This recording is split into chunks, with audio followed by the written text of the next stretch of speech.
Assalamualaikum warahmatullahi wabarakatuh. Bertemu lagi dengan Ustazah Umi. Setelah kemarin kalian melaksanakan PTS, ini pertemuan pertama kita ya. Sebelum kita mulai, mari kita baca bismillah bersama-sama. Bismillahirrahmanirrahim. Pertemuan kali ini kita akan memulai bab baru. Nah, pada bab baru ini adalah bab pengolahan data. Tujuan pembelajarannya adalah untuk menjelaskan dan mengumpulkan data dari peserta didik dan lingkungannya yang disajikan dalam bentuk diagram data. Jadi, dalam pengolahan data kelas 4 kali ini, yang dibahas itu hanya sampai bentuk diagram data. Pengumpulan data. Data merupakan catatan informasi yang diperoleh berdasarkan fakta.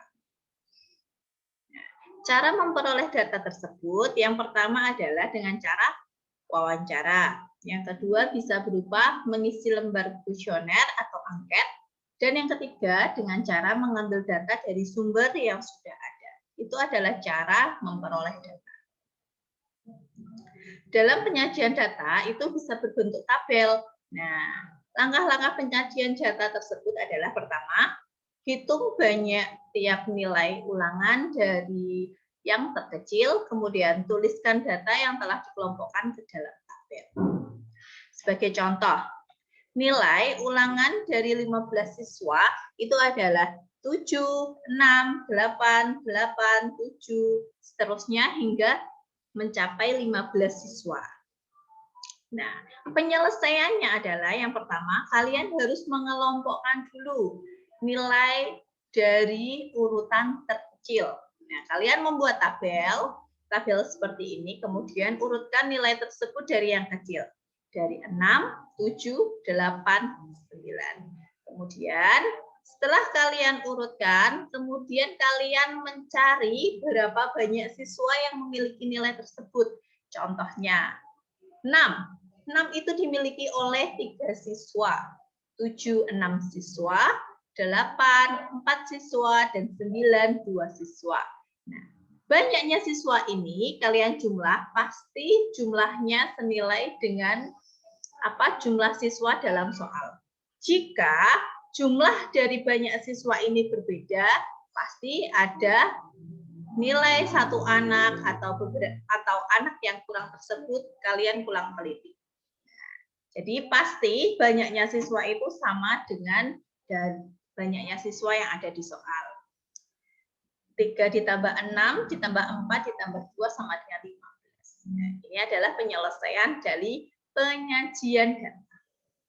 Jadi penyajian data itu berupa soal cerita yang kemudian kalian buat menjadi tabel. Yang ketiga, membaca dan menafsirkan data dalam bentuk tabel. Nah, kalau tadi kalian menyajikan data dalam bentuk tabel, sekarang menafsirkan dan membaca data yang berada dalam tabel. 1. Menentukan data dengan ukuran tertentu. Tabel nilai ulangan matematika siswa kelas 4, 6 sebanyak 3 siswa, 7 terbanyak 6 siswa, 8 4 siswa, 9 2 siswa. Jadi data itu disimpulkan dalam bentuk kalimat ya seperti ini.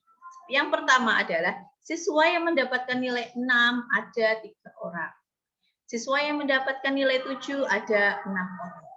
Siswa yang mendapatkan nilai lebih dari 7 ada 6 orang. Nah, ini data yang disimpulkan. Tapi sesuai instruksi juga, jika instruksinya adalah semua nilai itu disebutkan, jadi selain mendapat nilai 6 dan 7 diurutkan, siswa yang mendapat nilai 8 4 orang, siswa yang mendapat nilai 9 2 orang. Atau juga bisa berupa siswa yang mendapatkan nilai kurang dari 7 sama dengan 3 orang, dan seterusnya, tergantung dari instruksi soal yang akan kalian kerjakan. Kedua adalah menentukan data terbesar dan terkecil. Nah, ulangan ini kalian disuruh menentukan data terbesar dan terkecil. Jadi kalimat yang benar untuk menjelaskan tentang tabel tersebut adalah nilai terendah yang diperoleh siswa adalah 6. Nilai tertinggi yang diperoleh siswa adalah 9. Nilai yang paling banyak diperoleh siswa adalah nilai 7, yaitu 6 siswa. Nilai yang paling sedikit diperoleh adalah nilai 9, yaitu 2 siswa. Jadi dari tabel ini kalian bisa ketahui nilai yang terendah itu adalah nilai 6. Nilai yang tertinggi adalah nilai 9. Terus jumlah nilai yang tertinggi misalnya itu adalah nilai 7 karena dimiliki oleh 6 siswa. Terus nilai yang paling sedikit itu adalah 9 karena dimiliki oleh 2 siswa. Itu adalah cara menentukan data terbesar dan terkecil. Selanjutnya adalah penyajian data dalam bentuk diagram batang. Diagram batang merupakan bentuk diagram yang menyajikan data dalam bentuk batang-batang, persegi atau persegi panjang dengan lebar yang sama. Contohnya, kita memiliki tabel berisi jenis-jenis ikan. Ada ikan lele, mujair, bawal, dan gurami. Ikan tersebut sudah terbagi. Yang pertama adalah lele. Lele itu terdapat 550 ekor.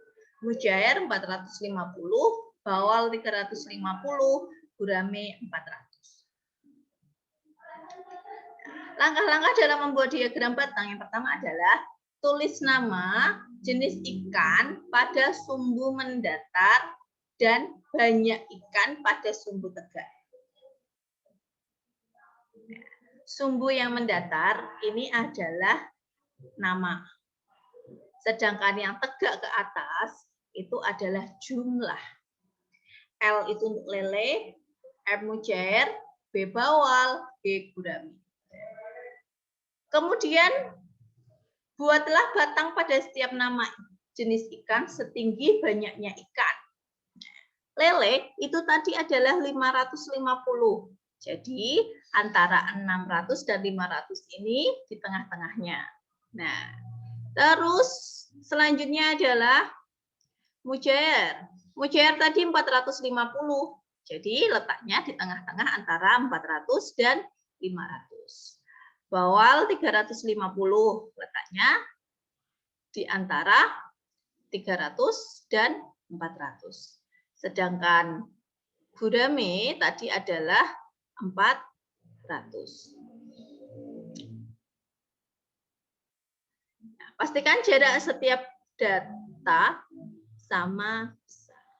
Jadi jaraknya antara batang 1, 2, 3, dan 4 ini memiliki jarak yang sama.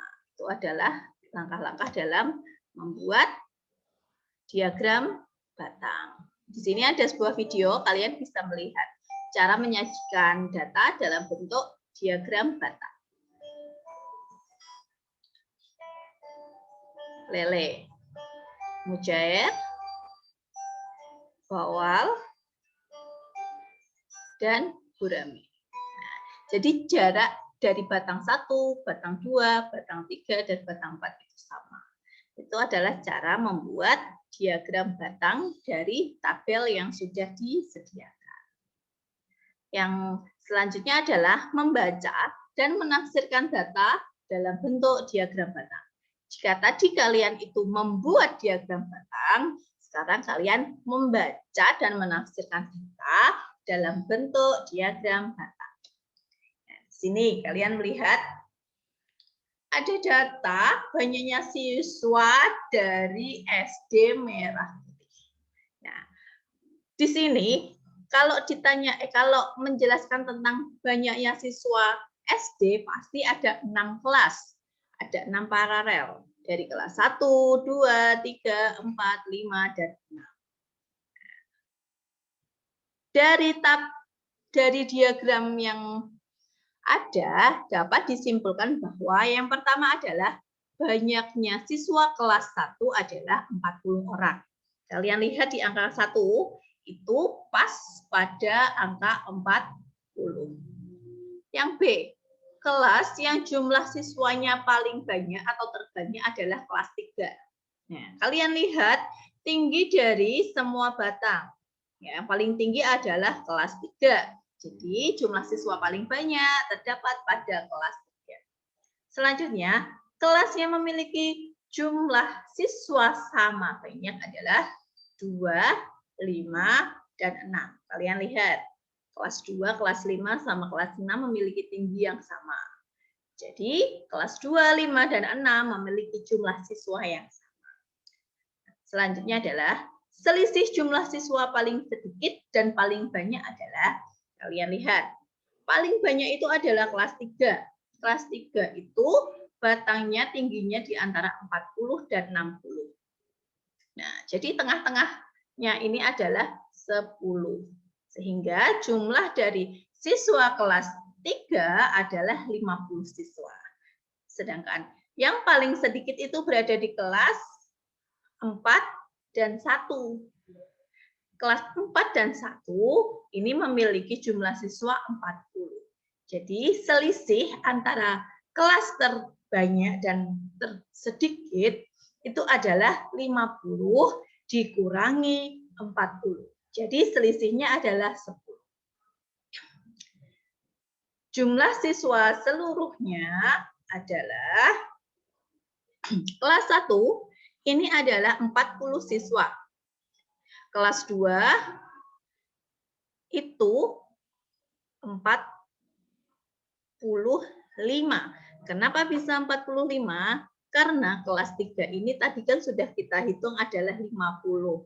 Sedangkan kelas 2, kelas 5, dan kelas 6 ini berada di tengah-tengah antara 40 dan 50. Jadi adalah 5 anak.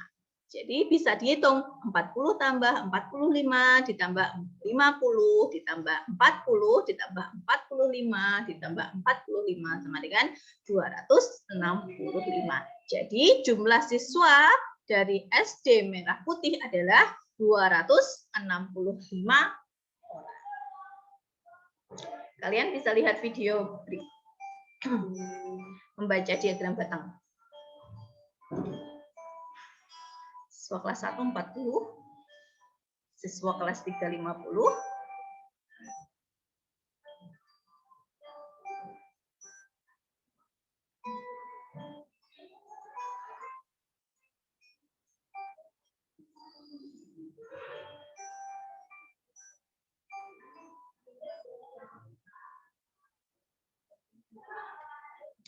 Nah, itu tadi merupakan penjelasan dari Ustazah mengenai pengolahan data. Jadi pengolahan data itu adalah apa? Kalian mengolah dari data yang sudah ada. Seperti tadi, mengurutkan, bisa membuat tabel, membuat diagram, membaca tabel, membaca diagram, dan sebagainya. Sekian penjelasan dari Ustazah. Apabila ada yang kurang paham bisa ditanyakan. Sekian dari Ustazah. Mari kita akhiri dengan bacaan alhamdulillah bersama-sama. Alhamdulillahirabbil alamin. Wabillahi taufiq wal hidayah. Wassalamualaikum warahmatullahi wabarakatuh.